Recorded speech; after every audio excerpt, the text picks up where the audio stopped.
This article is one of the most important articles in the Constitution of Pakistan. It basically acts as a deterrent towards the people, institutions, organizations, and etc.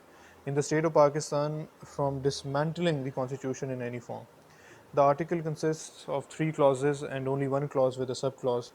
The article is the basic source of law for the cases in judiciary where constitution has been put at stake, has been unraveled in some form, involves any individual who has been accused for squashing the constitution.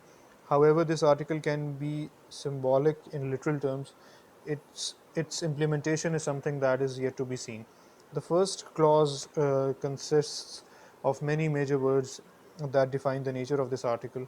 It addresses to the individual who has tried or may try to subvert, suspend, abrogate, or holds in abeyance the Constitution of Pakistan.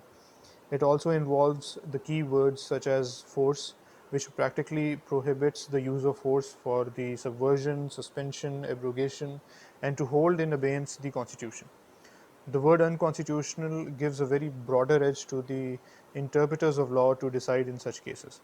The definition of the major words subvert, suspend, and abeyance are: for subvert, it means the undermining the power and authority of an established system and institution.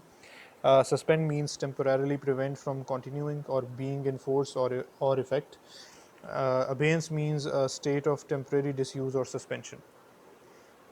The second clause tries to deter all forces that may aid the individuals who try to squash or make the constitution null and void by the use of force. This article basically shows that any person who helps or provides aid in such actions shall be declared guilty as the person who may initiate the nullification of the Constitution. The subclause basically bars the court from bringing back the precedents known as the law of necessity that was used to validate the abrogation of the Constitution in the 1950s.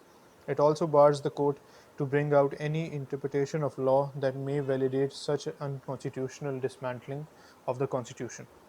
It also provides the right to the Parliament to decree any punishment who is proven guilty for high treason.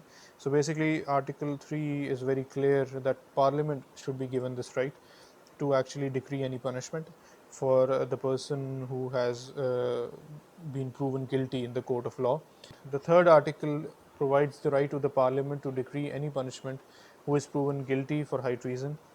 uh, that means that two institutions, parliament and judiciary, are given authority by the state to rule on this issue. However, the guilt has to be proved in the court. I hope you have liked the video. Do subscribe. Thank you so much.